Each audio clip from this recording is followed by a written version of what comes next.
ciência que ela tá ficando farta, tá ficando pesado. E quando eu estava preparando esse momento, esse encontro da gente aqui, eu estava meditando em Mateus 11:28, quando Deus faz um convite para nós: vinde a mim, todos que estáis cansados e sobrecarregados, e eu vos aliviarei. Então, quando a gente conversa, compartilhar, sabia que alivia o fardo? Então, a gente compartilhar as nossas preocupações, as nossas lutas, isso traz para nós um conforto e a certeza que o nosso Deus, Ele jamais abandona a mulher. Você é única e especial. E quando você olha para um grupo de pessoas, a gente não tem que ver pessoas no coletivo. Nós temos que ver que nós somos únicas e especiais para Deus e que Ele tem um propósito para a nossa vida. Nós carregamos aqui essa blusa que é Mulheres em Missão. E eu trouxe para a gente aqui uma reflexão que vai falar um pouquinho sobre isso. A missão nossa. E Deus, Ele nos convoca para podermos, mesmo com todos os desafios que nós temos. A mulher, ela tem um desafio de ser a rainha do seu lar. A mulher coordena a família, coordena os filhos, coordena, se o esposo tiver for um empreendedor, coordena também. Por que a mulher, ela foi escolhida para tantas coisas? Porque nós somos, sim, dotadas de capacidades a mais. Se vocês não sabem, a ciência já prova que a mulher, ela pode fazer várias coisas ao mesmo tempo, enquanto o homem não tem essa habilidade. Então, por isso que a gente é multitarefas. Mas, às vezes, a multitarefa nos impede de entender a missão que Deus tem para nós. E eu gostaria de falar para vocês que no coração da fé cristã reside, sim, uma jornada de descoberta e um crescimento que nós temos em busca de uma missão verdadeira. Uma missão que não vai nos limitar a esse mundo. E através do que nós falaremos agora de forma rápida, lá em 1 Timóteo, no capítulo 3 e o verso 1, eu gostaria, se você trouxe a sua Bíblia, que você abrisse lá nessa orientação que nós temos. Timóteo 3, 11. Aqui tem uma orientação do apóstolo Paulo para nós mulheres.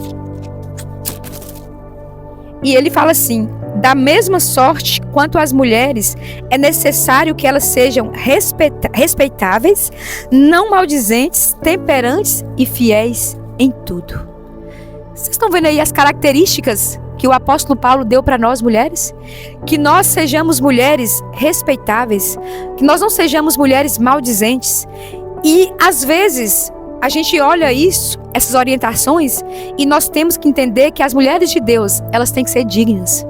As mulheres de Deus, elas não podem ser caluniadoras, elas não podem ser mulheres difamadoras, mas elas têm que ser fiéis em tudo. Essas palavras, elas ecoam para nós de forma que traz uma reflexão da imagem de Cristo. Hoje nós vemos no livro de Gênesis, no capítulo 1, versículo 27, que Deus criou homem e mulher à sua imagem e semelhança. E a mulher de Deus, ela precisa refletir nas suas palavras e ações, revelar a verdadeira essência do cristianismo, que é uma mulher que ela não é igual às outras jamais. Oi? Tudo bem, Melissa? Nós somos mulheres que brilham porque nós temos o brilho de Cristo. Nós temos que entender também que nossas palavras, elas impactam demais. A gente costuma dizer que as palavras não voltam. E Efésios, no capítulo 5, 4, verso 29, a Bíblia fala para nós: não sai da vossa boca nenhuma palavra que seja prejudicial, mas apenas a que for útil para edificar os outros. Vocês sabem que as mulheres realmente conversam mais que os homens. Isso é provado dentro da ciência. E aí, a gente tem muitas vezes, nós temos hábitos e palavras que elas não são palavras que são o quê? Agradáveis. E nossa família às vezes sofre por isso. Quem mais sofre são a nossa família, porque nós convivemos, passamos mais tempo com quem? Com nossa família. E muitas vezes nossa palavra não é temperada com sal. Se ela não é uma palavra agradável, se ela não é uma palavra que edifica aquelas pessoas que ouvem, nós vamos trazer a essas pessoas, em vez de trazer paz, em vez de trazer tranquilidade, vamos trazer guerra. Então, nossas palavras, elas precisam oferecer graça, ser um incentivo para as pessoas. E nós somos chamadas, então, a sermos mulheres que traz nas palavras a doçura de Cristo. Se nós vermos os sermões e os ensinamentos de Jesus, as palavras de Cristo eram doces. Era como um favo de mel que trazia para as pessoas o desejo de ouvir e não se cansava. E na sua casa, seus filhos gostam de te ouvir? Vamos fazer uma reflexão. O seu esposo, para aquelas que são casadas, que seus companheiros, eles gostam de ouvir você? Sua família, ela está feliz com as palavras que são pronunciadas no seu lar? As pessoas do seu trabalho, elas gostam de ouvir você? Elas se sentem felizes ao seu lado? É uma reflexão que nós fazemos na primeira parte aqui, a importância das palavras serem temperadas e moderadas. E o segundo ponto que eu destaco para a gente é a importância de servir. A Bíblia também destaca no livro de Romanos 12, os versos 6 a 8, sobre os dons. Nenhuma de nós aqui somos mulheres que não tem dons. Cada um de nós estamos, quando nascemos, Deus ele tem dons para nós. E esses dons eles se revelam em nossas ações. E se você tem o dom de servir, sirva. Se você tem o dom de orar, ore. Se você tem o dom de pregar, pregue. Se você tem o dom de sorrir, sorria bastante. Se você tem o dom de ensinar, ensine. O que é que nós temos que aprender? Que nossos relacionamentos, nossa vida, elas são construídas a partir dos dons e talentos que nós temos. Todos nós temos dons diferentes, talvez alguns têm dons iguais, mas Deus nos convoca para que nós possamos promover o reino dele aqui, com os dons que ele nos deu. Qual é o seu dom? Qual é o seu ministério? Você tem promovido o reino de Deus na sua família, no seu trabalho, no seu bairro, na sua rua? As pessoas conhecem você pelos dons que Deus te deu? As pessoas distinguem você entre as demais, dizendo para você que você é uma pessoa especial, você é uma pessoa que brilha. Então nós precisamos entender que Deus nos chamou, e esse chamado é para a missão. Mulheres em missão é o terceiro e último tópico. No evangelismo, as mulheres desempenham o papel fundamental. Nosso testemunho pessoal e nosso exemplo de vida tem o poder de atrair as pessoas a Cristo. Testemunho pessoal. Então, o que nós estamos fazendo? Não é apenas dizer, mas como nós vivemos aquilo que nós falamos. O viver fala mais alto do que as palavras. Existe uma experiência de uma pessoa que estava falando. E outra pessoa então falou assim: as suas ações falam tão alto que eu não consigo ouvir a sua voz. Muitas vezes nossas palavras são lindas, elas são maravilhosas. E quando nós falamos, nós até impactamos. Mas quando nós fazemos, às vezes nós destruímos o impacto por causa de nossas atitudes. Então, hoje nós somos chamadas, somos lembradas. Lá em 1 Pedro, eu gostaria que você que trouxe a sua Bíblia. 1 Pedro, capítulo 3, os versos 3 e 4. O apóstolo Pedro também, ele dá uma orientação para as mulheres, que eu acho de extrema importância. 1 Pedro, capítulo 3, e os versos 3 e 4. Nós vamos ver o que diz aqui a palavra de Deus, a orientação para nós. Olha o que diz: não seja o adorno da esposa o que é exterior, como frisado de cabelos, adereço de ouro, aparato de vestuário.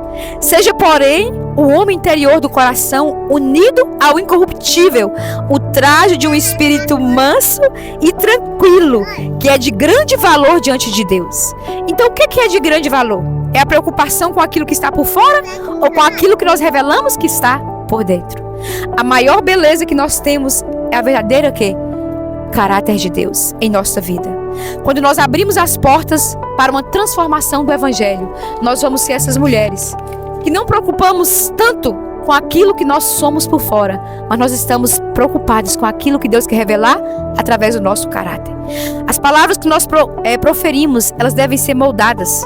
E como mulheres cristãs, nós somos chamadas a ser modelos de retidão, de amor e piedade.